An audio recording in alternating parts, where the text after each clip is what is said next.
Hello, everybody. This is the monthly Democratic Dialogue cable television program for Cape Ann.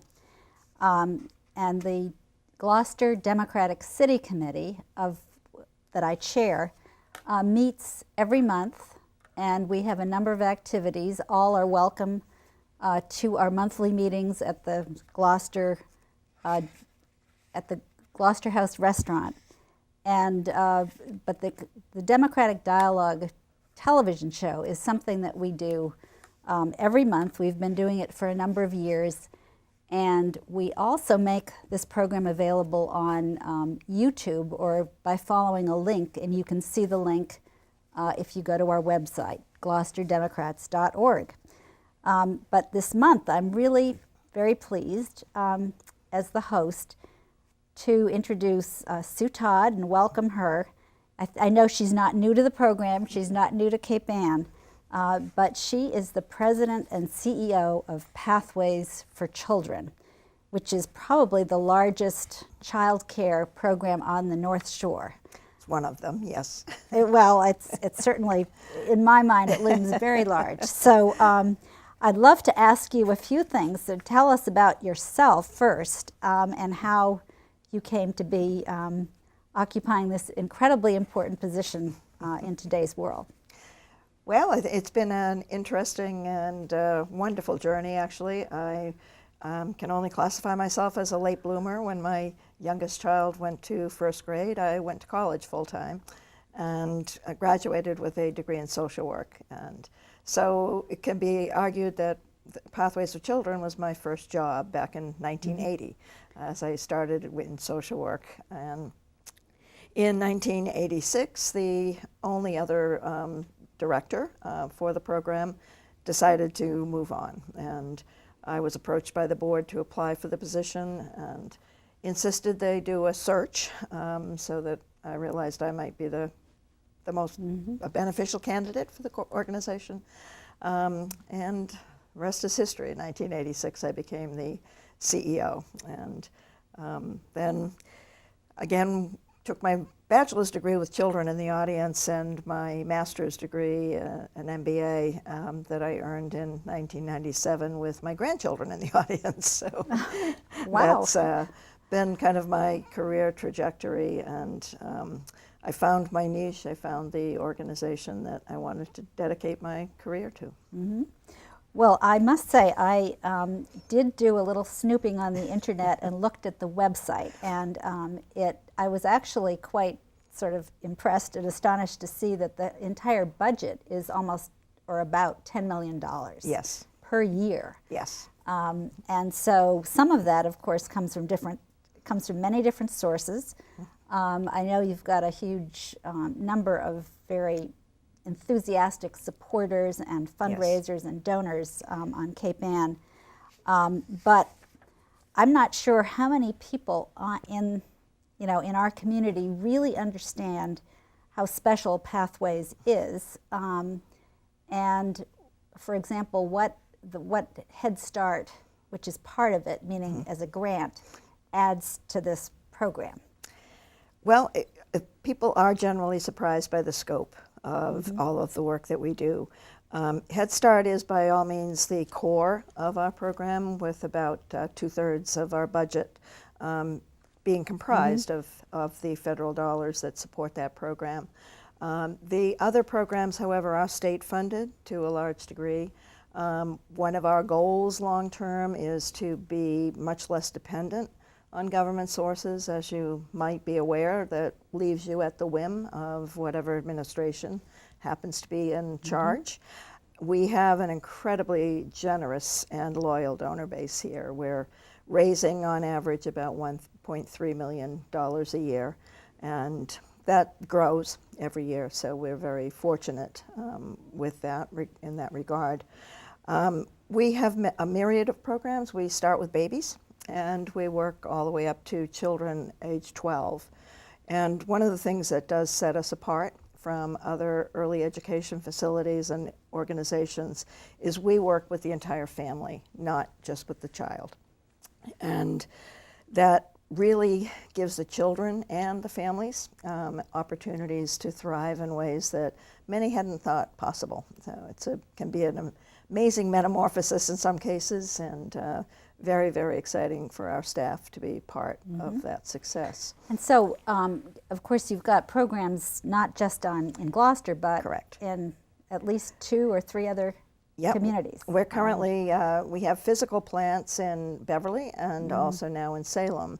And the Salem program is particularly exciting in terms of the opportunities that it's presenting. We have a formalized partnership with the public school system and with Salem State University, as well as the city.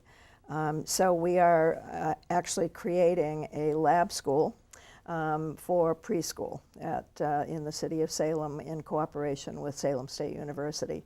And we welcomed our first set of students that will be learning from our teachers, and part of that is really trying to respond also to a growing crisis in our industry, and that is staffing.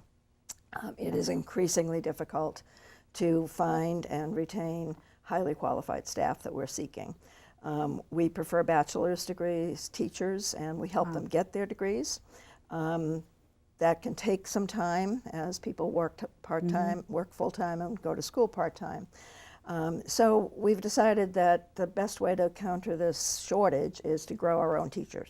So we're going to actually start by introducing some high school students that are interested in the career, and hope that we make such a good impression they're going to want to stick around and Well, that sounds continue to work for us. incredibly It's very exciting. exciting. And It's very exciting. I know, for some young women, I mean, who aren't sure about a teaching career, and I actually have a niece out in Montana who is now, who is an early childhood educator, and she has her own little baby, but she, I think, feels somehow more comfortable in a program like Pathways, Right. Because they are nurturing not just of the children, but of her. I mean, and Every parent needs support. Exactly. It's like we can feel on top of the world and totally competent, but boy, it's a tough job. And we all can benefit from the socialization that is offered, and support groups, whatever the case may be, we'll bring it to the table. So when I'd love you to talk a little bit more about Head Start, because I think for many families, when they think about having children, and they'll say, "Oh yes, my mother has volunteered." Well, volunteered to be the babysitter, and I know she can do it at least 1 or 2 days a week. And my aunt or my great, somebody can do it another day. And or there's a lady, just down the street, and she takes in kids. And I think there might be space. And so these are conversations that leave one factor out. I mean, they certainly might be less expensive. Absolutely. And that's a huge consideration. However, the issue of quality, standards, experience. Consistency. Yes. Yes. So. Yeah, one of the things we know, and I'm really feeling fortunate to be living and learning in the era of the brain research that we have been undertaking for the last almost 10 years now. The statistics we have and the proof that children from birth, especially to age 3, but then also to age 5, that is the period of the most brain growth. The synapses are just going crazy in those little minds. And what we know, when the issue of quality of early education can really be a challenge for a lot of parents. How do I know that there's a quality program? Well, one of the things I always talk about is look at the turnover rate, because a consistent caregiver for a child is very important. Children at those ages, as most parents can attest, often don't do well with transitions, moving from one place to the other or one activity to the other. That there's a specific training and ability to help children go through those transitions better. Socialization is huge. And one of the realities for all of our kids is no matter your economic background, whether you're enrolled in a program that is primarily focused on low-income children, those are the children your children are going to be associating with for the rest of their careers in school.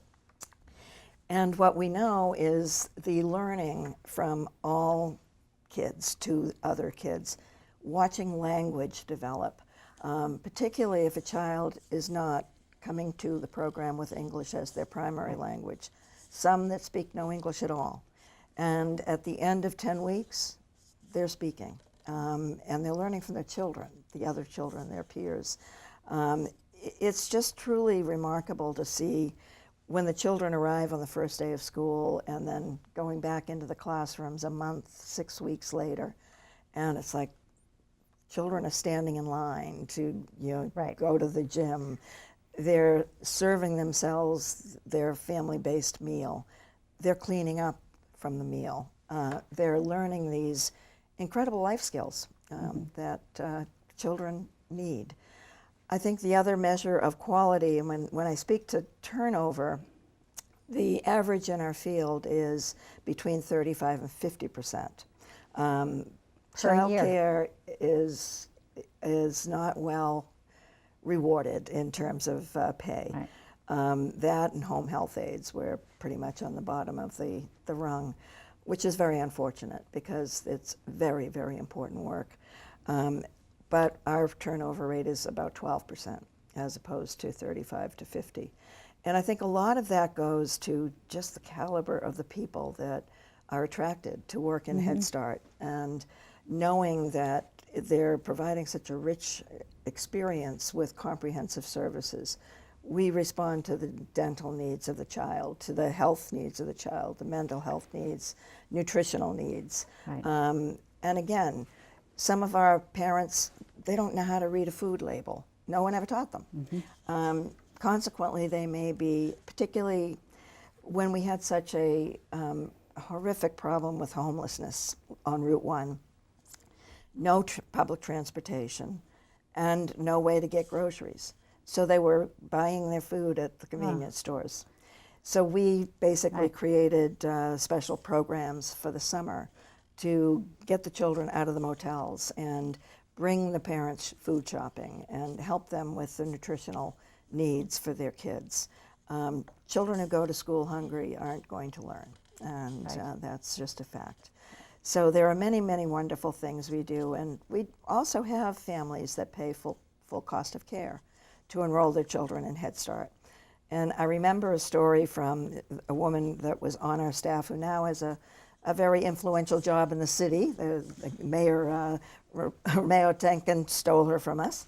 But anyway, she had enrolled her little girl in our program and was sitting around a campfire with some of her more well-to-do friends. And her little girl, barely 3, somebody was playing the guitar, and the child all of a sudden started following the beat and counting. And other people, where does she go for preschool? I said, Pathways for Children. Well, why would you send her there? And the answer was quick, because she knew it. We're one of the only accredited preschools around. Our accreditation status and the federal reviews we undergo rank us in the top 6% of early education programs in the whole country. So her answer was, well, why wouldn't I? Why wouldn't you? Well, see, that's what I honestly think, and this is something I learned, professionally many years ago. I actually reviewed grant applications for Head Start in Washington. And so what I learned, of course, from that whole process was the organizations that receive the federal grant money must meet certain standards. They have to prove, they have to specifically explain how they're going to meet the standards for health screenings, for dental screenings, and then some vision, other hearing, things, vision, hearing, and how they maintain the staff, how they train the staff, what the plans are. So this is a very rigorous process. Yes, it is. And again, many, many states don't even come close to having the same standards. No. I'm not even sure Massachusetts really does. So it's the closest thing that this country has to national child care Yes. and education standards for birth to age, well, I'm not sure, 5, I think. Yes. And as such, I think they're extraordinary. And this program, and I had the good fortune of, meeting actually both of the founders, Oh, wonderful. Julie Richmond and Ed Ziegler. Yes. And it was conceived gurus. of as a summer project, more than 50 years ago. More than 50 years ago, 1965. Exactly. So it's interesting because, of course, now, and there's, I think, a lot of support for Head Start nationally, There but is. a lot of people still don't quite understand why, or why the quality is so high. And so I think it actually plays a very important role, even politically, for Yes. making people aware of early childhood education, high quality, and what it can do as a, for the community at large as a public investment. Absolutely. And it does level the playing field for Yeah. children that don't have all the advantages that those that are in better economic circumstances have. One of the most startling statistics is the number of thousands of words that children begin kindergarten with if they haven't had a high quality early education program like Head Start. The other is that children that are coming from more well-to-do families, it stands to reason. If you're not quite sure if you can pay the rent or put food on the table, you're probably not sitting at the dinner table having a rich conversation with your child. All of our work is embedded in literacy, that if you walk into our classrooms, everything that is coming out from our teachers is an education. Drawing associations and many, many other things. It is wonderful. We strive to raise standards. I think Massachusetts has some of the better standards in the country. Our delegation is phenomenal. I was for years on the Child Welfare League of America Board of Directors. And of course that was all about political advocacy. And I would go and sometimes people would say, you can't even whine. It's like wherever you go, you get support, and that is true.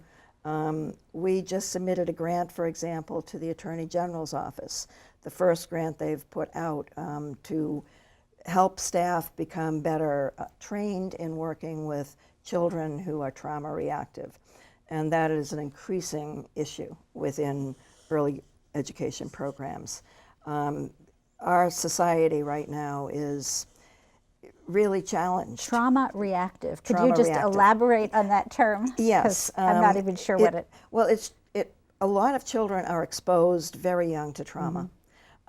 Think about a home where domestic violence is ongoing, or where opioids are in use. Over the last year, a year and a half, 4 of our little Head Start kids have lost a parent to opioids, which takes a toll on staff as well as it does on children.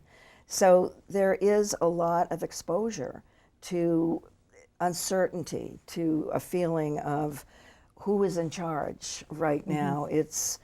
I'm seeing it with some of the children, some of the families, a growing sense of things are out of control, and a growing anger, and that sometimes is outwardly focused. So there's a lot of work to understand where the child and the family may be coming from, what their experiences have been, and being trained and ready and able to deal with that from that place.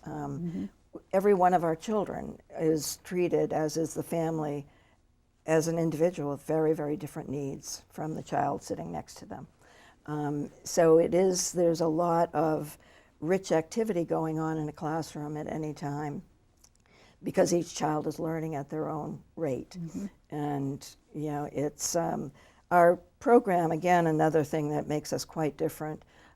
we employ 15 social workers. That's licensed just what social I was going workers. to ask, Yeah. and whether home visits are included Yes. in any of the programming. Yeah. And the answer to that is yes. At the Yes. beginning of the year, a home visit is conducted both by the educator and by the social worker. The social workers and others will go into the home more frequently if that's wanted and helpful. We are talking right now about down the road creating a home visiting program that would be particularly welcomed by new parents that have not gone back into the workforce, part-time workers. So what would be the full cost of such a program per child per year? And I'm just trying to think of, again, our society should want to support access to early childhood Right. care and education, and at least one politician who's running for president, Elizabeth Warren, has Yes, I was thrilled to see that. incorporated this in her platform. And I was actually very moved by what she writes about, Yes. her own experience, and then Her Aunt B, as I recall. her Aunt B, what many families are facing. Yes. And I know with my own grandsons that, just to have the perspective and the input from a trained professional has been so important for my daughter, even for me, because parents, even if they're grandparents, they've forgotten whatever they learned before. They have to learn it all over again. It is kind of like typing, though. It does come back to you. But, well, actually, I think the cost. the cost is, it sounds like, how can you possibly be struggling to meet budget? Why do you need to raise over $1 million every single year just to get by? And the answer to that is, on average, it's $20,000 for a preschooler and $33,000 for an infant and toddler. Wow. Infant So toddler that's care. more than many college tuition costs. Absolutely is. And part of that is the ratios that you have to sustain, the credentials that we require, state does not. In order to be an infant toddler teacher, for example, a lot of people think, well, what's so hard about that? You hug a baby, you change the baby, you feed the baby. Some of our children come into our program with delays. Some have been exposed to substances in utero. There is a lot of catching up and sometimes early identification of issues that if we pick them up when a child is 6 months old, a year old, we can make the referrals so when they hit the public schools, they don't need special education services. Not all, but some. And so the cost is prohibitive, and it is something that few people can really afford. The other thing that I'm very worried about on the political front is the disparity between the federal poverty line and the state poverty line. It is a particular issue for East Coast communities and West Coast communities. Every other state in the country is not struggling with this. A family of 3, I do want to get this right, in terms of the poverty level. Now think about this, could be 2 parents and 1 child, or a single mom or dad, or a grandparent. We're seeing a tremendous surge in grandparents that are now raising their children. But a family of 3 on the federal level of poverty is $21,330. I challenge people that don't want to support this program to try to live on that. For the same family of 3 with a state poverty line to qualify is $47,802. So more than double. 200 percent about double. Of federal. So we used to be able to blend the state funding with the federal morning funds for Head Start. We're not able to do that anymore. So we're principally going to have to be more of a part-time program, but we are extending our hours of our part-time program to where we're now running mostly what we call duration classrooms. Children are getting 5.5 hours of education Okay, so a day. they might get 2 meals or... Yes, Yeah, right. oh, definitely 2 meals and a snack. Yeah, so it's and Right. yeah, sometimes for some of these children, that's their their most nutritious meals of the day. They get introduced to some very interesting food, and believe it or Right. not, they eat it. So I used to be very familiar with some of the conservative critics of Yeah. Head Start-like programs, and they would say, well, if you look at the research, the cognitive gains don't really carry over, or they don't last that long. Well, They were anyway, there when they started kindergarten. they were exactly, and but I think the other interesting sort of side of that is you can't just talk about cognitive, Right. because a good quality, Head Start program will offer social skills, emotional skills, Absolutely. and those are just as important for the child to learn coping skills, to learn how to play with others. Right. All of the things that we wish certain politicians, might have learned. Played together at an better, early- yes. Exactly. Yeah. So I think but those kinds of skills really have to be be They as do. just as important In as cognitive. the Head Start universe, we measure domains of a child's growth and achievement, and literally have a scale that lets us know if the child's ready for kindergarten. And some children stay an extra year if the parent and we feel it would be beneficial to the child. But I think the gains are also, I'm sure people know Ellen Sibley, a dear principal of Yes. the Beeman School for many, many years. Ellen was on our board of directors for a time, and she loved telling everybody on the board, she was a great ambassador for our program. She said, the first day of kindergarten, I can point to every single child that came from Pathways and peg that against private preschools, nannies, whatever. She said they knew how to pay attention, they knew how to listen, they knew how to use their words in terms of expressing what their needs were. And she said they just would line up. And, so ask any teacher Yes. the value of that on the first day of kindergarten. Yeah, It's I love pretty that huge. story. Well, anyway, I think we've got to wrap up now, Aye, but time flies. I feel as though we're just scratching the surface of, We are. of what a program like Head Start can do for the entire community. Right. It's your future workforce. And I think we all have to put this into our sort of political, vocabulary, and think early childhood care. Right. I think is so important for Yes. the future, for every High quality. For every campaign. Exactly, high quality. Thank you so much for joining us. This has been a real pleasure. Thank you so much for the opportunity. Wonderful.